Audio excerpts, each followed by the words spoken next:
Hi guys, welcome back to my YouTube channel. My name is Miss and Machaka, and today I am joined by the most talented guest, and his name is Joedruma. It's a pleasure. Welcome to my channel. Thank you. As you guys know that I always advocate for people to utilize their gifts to serve other people and to follow their passion. So once in a while I'm gonna be hosting different people coming from different industries where they actually pursuing their passions on my channel. So stay tuned as we going to get to know who is Joedruma.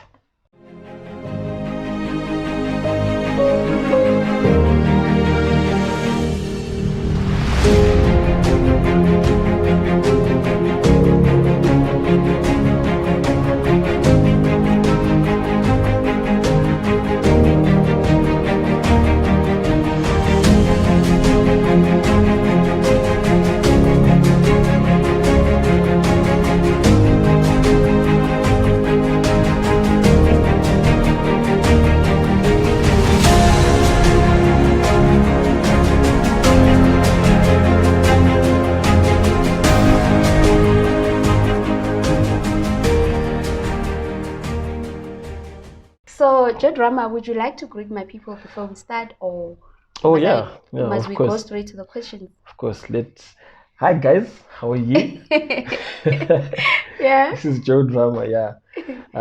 It's an honor. Thank you so much, Millicent, to be on this channel. You're welcome. I used to wonder, why am I not getting a call? Anyway, it's a topic for another day. Anyway, let's get into Okay, it. cool. So he actually asked me to send him questions, and I was like, nope, because now it wasn't gonna be fun, right? Yeah. So my first question, Joedruma, would you tell my people your background, like who you are, where you come from, and also tell us about the first time you discovered your gift as a drummer? Okay. So my background, I come from a family of four. Thank God everyone is alive, my mom and dad, and I'm the second born of, like I said, four. Two boys, two girls. The firstborn is married. She stays in Australia. The second born is me. And I'm married. Say it. I wish. Okay, soon. Okay. And then the third born, she went for varsity in Australia, but she's done there. Okay. So she's there together with the bigger sister. Yeah. And the last born is in the UK with the mom there. Okay. Yeah. All right. Cool. Right. Yeah. And the first time you discovered your gift as a drummer. Thank you. Oh, you have to remind me because I will say things it's fine. Okay. All right. Oof. There's a top. How old were you? My gift. I was like 6 years or something. Yeah, 6. So we were staying at a place, a beautiful place, but I would just start playing my mom's pots. Those broken pots. Fortunately, I think a year after we moved out of that place to a bigger place. So this place had, those bamboo trees. Yeah. Like in Zimbabwe they use them to fish. Yeah. So they cut them, they prune them, they remove the leaves, then so I would take the whole big stick and cut it into sticks. I had different sizes. Yeah. The same thing with the proper sticks. There's different sizes. Yeah. Anyway, so I put my pots there, put my bricks, and make sure that it looks like a drum set. And there's also this thing where you put knitting stuff. Crochet. My mom, I think something like that. Yes, I don't know. I'm not so wrong, my mom had it. So it had these standing sticks or something like that, where she would put different. I would use that as I would pretend as if it's a mixer. Wow. So I would connect. It's funny, but I would do that, and I'll act as if my drum is connected to the mixer. Yeah. I'll play pots, and I would make crazy noise. After that, I would go stand up and start preaching, and start preaching as if it's a church service. Yeah. I would even encourage my little sister. It's funny when I think of it. She'll come and stand, and then it just becomes fun and all that.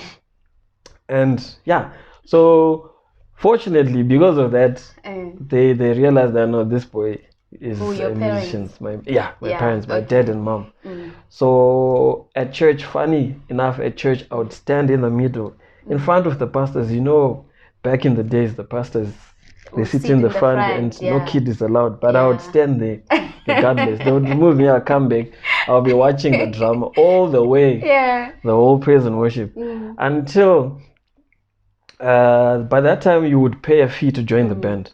Funny, like you would pay a fee. I remember I paid $50, Zim dollars. I paid my fee. Is it $50 or $5? Somewhere, I don't know. So I paid and I joined the band. I was taught, and I was very, I was very arrogant because I wanted to play with the left. Normally, if you're a right-hand drummer, you play right over left. So I would want to play left and right, like a lefty drum. So I started learning, and they taught me. Then eventually I caught it after a long time to play over right over left. So all that happened when I was 8 years, and that was my first time playing in church, and that is when everything started just making sense. That is so amazing, because a lot of people always ask, Hore, how do I discover my gift? How do I discover my passion? But it's fun enough that when we are young, we actually get to expose that side of us. Some people, you find that from a young age, you've always wanted to take care of people, bath, like people put there. It shows that maybe you were meant to be a nurse, you were meant to be in the health industry. Some people, you always want to cook, you always want to stand on the chair. My nephew actually stand on the chair every time when I make something. He gets so excited, and I can see that he's going to be a chef because he loves cooking. He loves that. So maybe if you're looking for your true passion, you can just look back, at when you were young, like your story, the way you're telling your story. It's so still amazing. On that, before I know you want to go to the next point. Okay. So moving forward, fast forward. I think I was 13, no, not 13, 11 years old. I think I was doing my last grade of primary school. 11 or 12, between 11 and 13. I was called in a studio. I played my first album. I didn't even, honestly, God knows, I didn't practice for that album. But you nailed it. I just went there. I played with big names that were doing the engineering in the studio. Like, it was just crazy. After that, I went on my first tour to Mozambique at the age of 12, 13. Wow. So that is so amazing. The brain Joedruma is bigger than I thought. So okay, cool. So my second question, I think you answered it. It goes by, how did you know that drumming is your true passion? What did you feel? Like, actually, you can answer in terms of the kind of satisfaction that you feel. Do you imagine yourself doing anything else except for drumming? To be honest with you, when I grew up, when I was going to preschool, I wanted to be a president. I wasn't laughing. But anyway, I wanted to be a president. So, you can be a president in many things. You can be a president in cooking. You can be a president in... But what kind of president you wanted to be? No, of course. Okay, let me be honest. I wanted to be the president of Zimbabwe. I wanted to succeed Mugabe. But it didn't happen that way. But anyway, me wanting to be a president, I still found myself loving music. I think I caught that from my mom, because she also used to sing a lot, the worship team. And my dad did a bit of the choir. He was in the choir as well. Directing? No, he wasn't. He was just there, like a bass singer. Okay. So I saw myself loving, instruments and stuff at home. I would just make these weird noises with out of my mouth. Like, yeah. You were then so, you knew. And my sister always, Nyasha, the firstborn, she would always used to tell me, you're making noise. And the more she told me that I'm making noise, Whatever you want to do, I'll go and play drums on her break. And because I knew she wouldn't beat me up, they would stop it. Yeah, so basically that's how I realized. Okay, so fast forward to your life now. You are a 9 to 5 person. You're now working. Obviously, as you grow, you have responsibilities, and you obviously had to do 9 to 5. So, did you initially plan to go to corporate?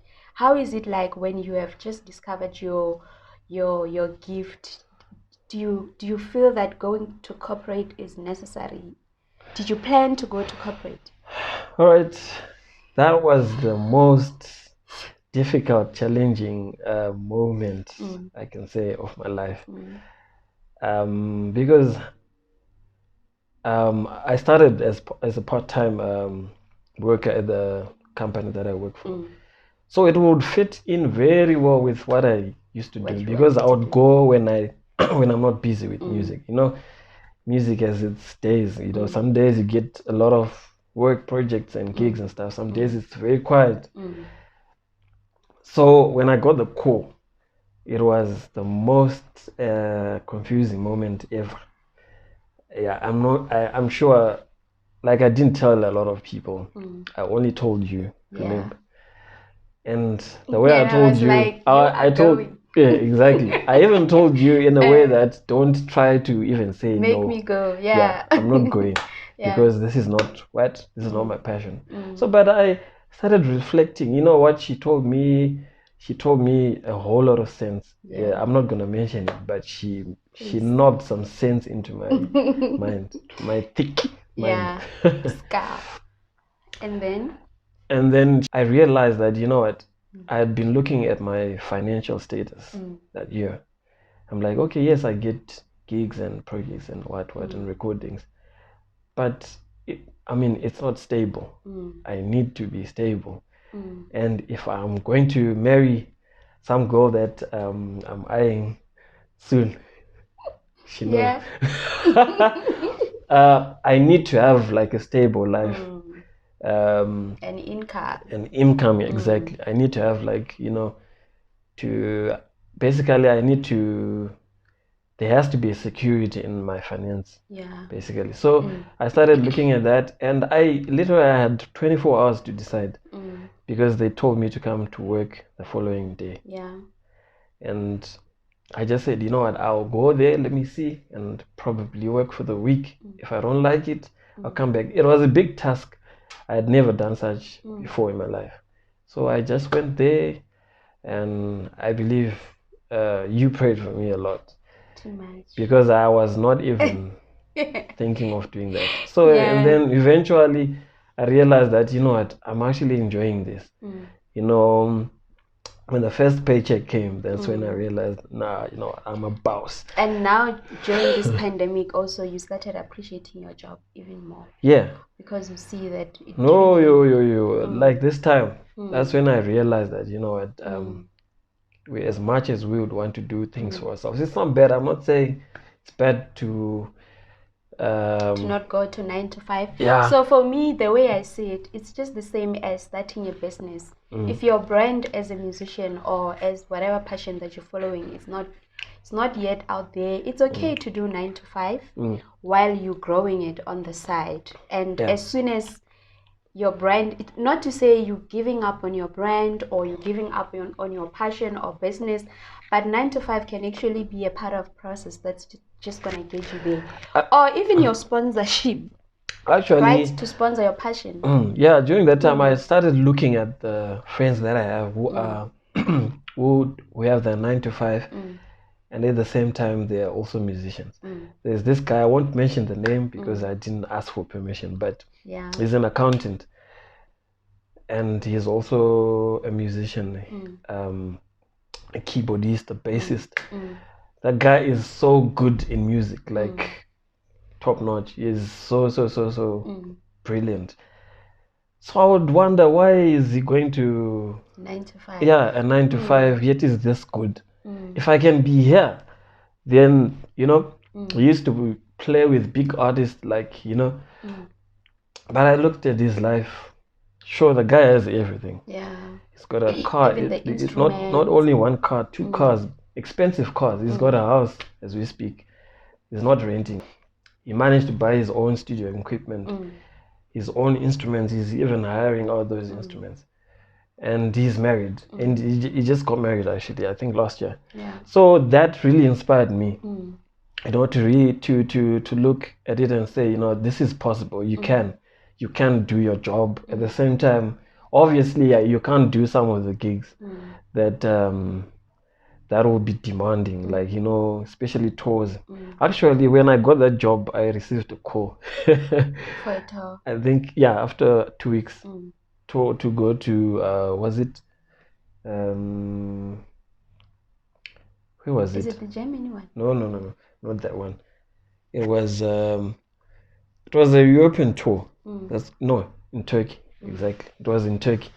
So I got a call to say there's this deal, so do you want to go? It will be paying a lot of money. I won't mention the figures, but sure, I just broke down. I'm like, Lord, why is this happening to me? All I've been praying for is starting to come up, like now. After you took the 9 to 5. And I even asked them, they said, the guy said, no, it's going to be maybe 3 weeks. I'm like, maybe I can lie, at work that I'm not feeling well. I have to go to Zimbabwe for some emergency. But then I just had to sink it in, to let it go like that. And so 9 to 5 is fairly not a bad idea until your brand is grown and until you can benefit from your brand. I always say I wouldn't leave 9 to 5 until maybe, if I start a business, until my business can pay me 4 times my salary, and that salary can be guaranteed for the next 2 years. That's when I can leave my 9 to 5. It's also not about money. There's a lot of things that you can learn and take from 9 to 5. So, like how to work with people professionally, you don't get that from gigs. You don't get that from that. But sometimes being in corporate can teach you a lot of things that you can apply in your passion, so that you also function in your passion professionally. That's true. Yeah. That's true. Okay, let's move to the next question. Can I have a So have you ever been tempted to, please, a girl, maybe from church, when you see someone that you'd like to pursue? Have you ever been tempted to, like when you play, to say, you know what, I want this girl to be impressed by my... Because I think it happens a lot with musicians. Yeah, it does happen, honest. but I'm being honest. Growing up, yeah, when of you were course, a teenager. It still happens up to now, but okay, let's... Oh, maybe we don't know the girl, right? Yes, maybe it still happens, but maybe for a different girl. What's important is what you do after, right? If you don't go ahead to, get the numbers and all that stuff, that's the more important part. Do you still do it now? No, I'm past that age. Yeah. Okay, so it's just the phase. It is just the phase. I feel like I'm in a interrogation session. Okay. Okay, it's fine. Let's move to the second last question. Do you plan to retire from being a drummer, or is it something that you'll do forever? I don't think there's ever a time that I'll stop playing drums. But of course, there's an age whereby you can't, be seen traveling all around. Or going to gigs. Yeah, but I know of a group that has big people, like old Madalas, they travel. Yeah, they play as a band. But because I think I'm more of a family man. I would want to spend, especially that time, I would want to spend much more time with my family and all. Your wife and so kids. I see myself in that, I see myself as just a producer. Well, later on, and just probably if I'm playing drums, a recording studio drummer. It will be in your own house. Exactly, basement. I don't have problems. Yeah. Happy wife. The wife is cooking there, and the children are making noise there. I'm busy focusing on my studio work. Drums. Yeah. That's good. Lastly, would you be the kind of a parent who'd allow your children to pursue their talents? Yeah, of course, I would want to, to have kids that can also, Play drums. play drums. At least maybe one of them has to be like me. Just the same way I inspired my little brother. He plays drums and other instruments. I do play other instruments as well. So yeah. Okay. Any last words of encouragement to the young upcoming drummers? All right. Okay. What I can say, number one, is just two words. Two words. Stay humble. Number two, stay humble. Number three, stay humble. Number four, stay humble. And the last but not least, stay humble. There's nothing special about anyone else in this world. No matter who you are, tomorrow someone can just come and remove you, cut you just like that. So stay humble, relax, and put God first in everything that you do. There's a friend of mine in the UK who gave me some advice and said, you know what, I've been thinking about your drumming and all that.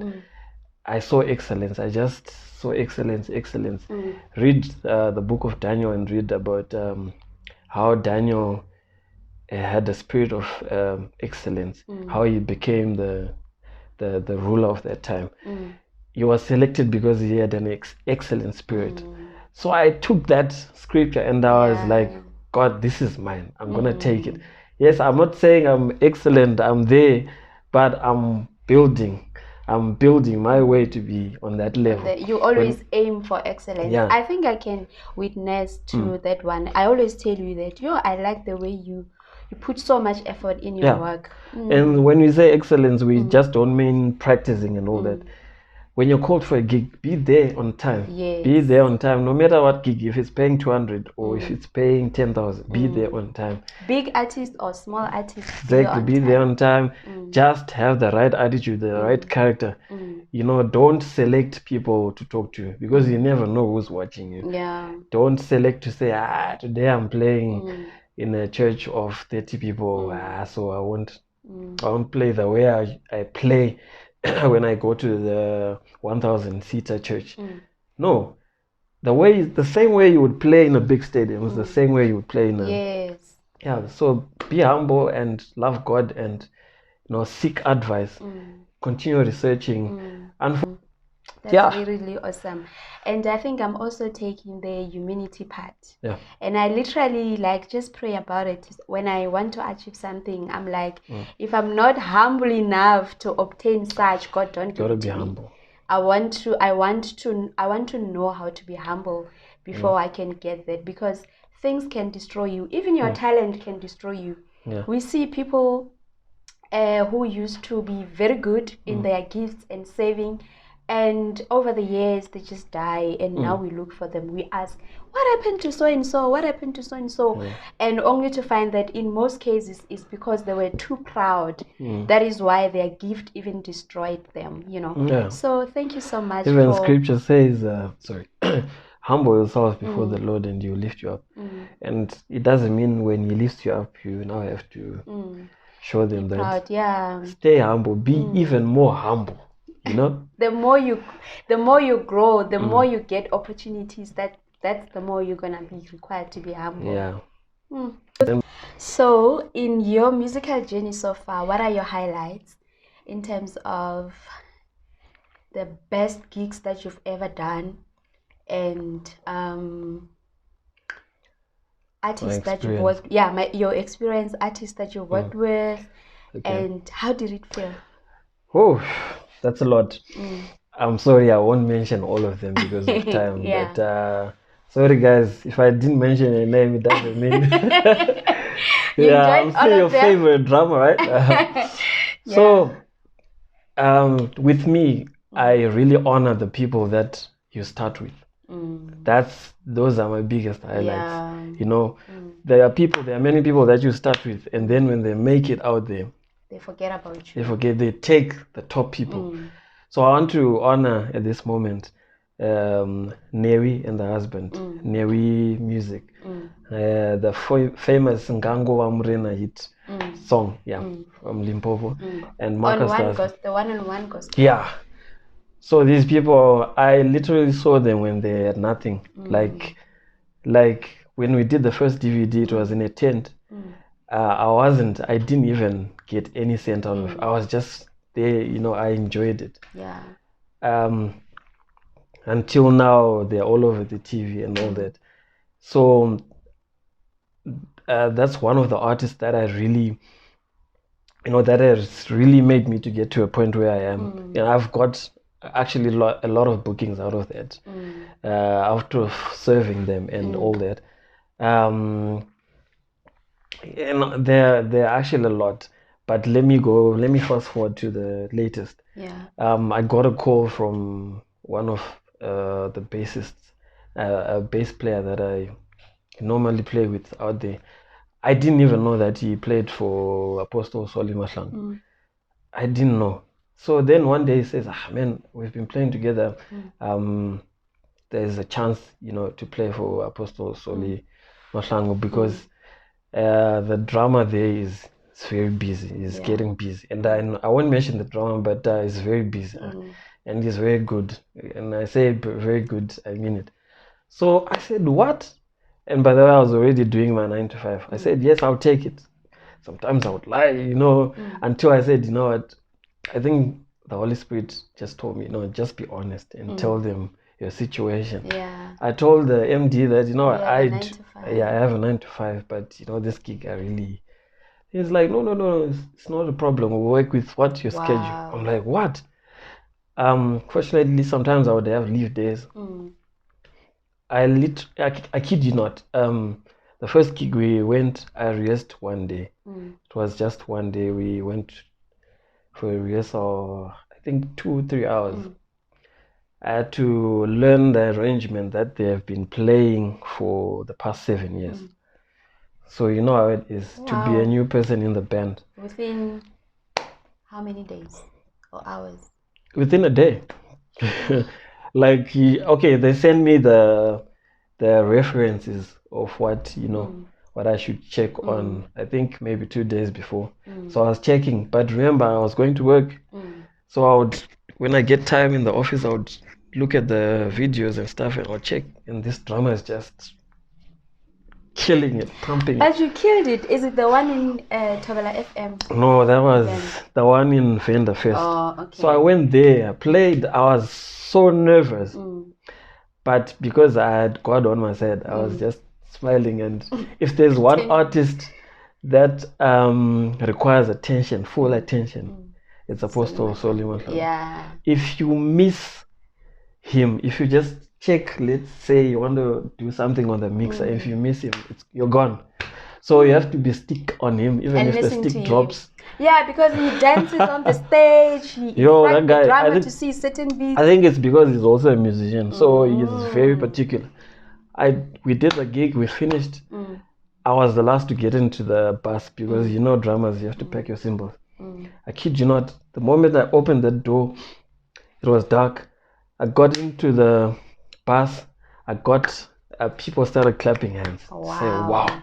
That was great. This is good. So I'm like, these people are biased. Because me, I'm thinking, no, I didn't do it. I didn't do well. They were like, you caught this arrangement in just a couple of hours. And that was it. And thank God, the drama kept busy. The permanent drama kept busy. They had to call you again. I did another gig at Tobela FM. And I was supposed to do a couple of gigs in December last year, but they were cancelled because of, Durban. I was supposed to go to Durban on 31st.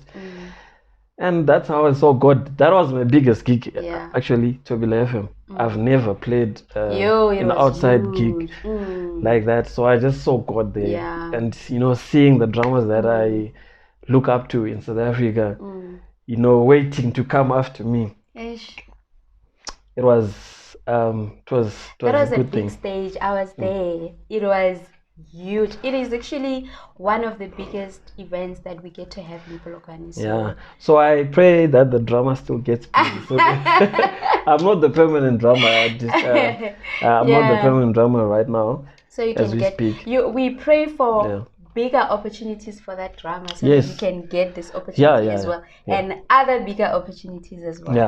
Yeah, because I really do respect him. Actually, what I do respect is if someone has their craft or their artist that they work with, I respect. A lot of times I've been called to some places, then the drama will tell me, plus, bro, don't just be simple. Don't overdo it. I still want my job. Then I was like, no, it's okay. And I respect that. I think it's important to respect that as a musician, because a lot of times we want to prove that I'm better. And the next thing they want to hire you.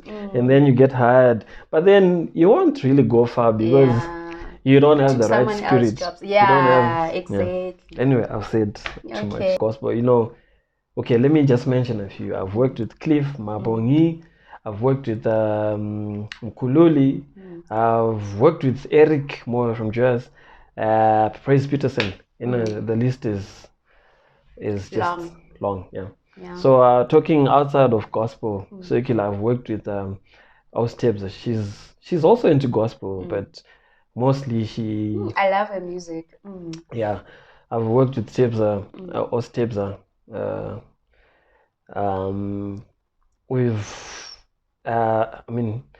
Since the day I've met her, she has just been like, wow, you're such a punchy drummer, and we are going to work together. So, it's one of those things where you'll be like, okay, she's just saying, looking at the position where she is. She used to be, there's a time she used to be an MD for the Summer Awards for like 2 times, I think. Yeah, she was killing it. So then I suppose she kept her word. Last year, October, I think we went for a tour in Mozambique. That was good. We were supposed to go to Botswana, but something happened. Is it the COVID? Is it this year? Last year? Last year. Way before the COVID. So, but some stuff happened. But we've been kicking. Actually, she's the first person that I've always wanted to play at Joy of Jazz Standard Bank. She's the first artist I've played for.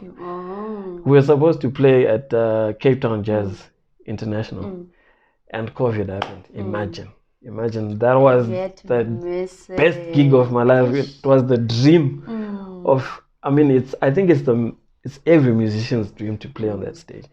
So, but I thank God for that. It'll come again. Yeah. She recently she booked me for some gig. I won't mention details, but money. Yeah.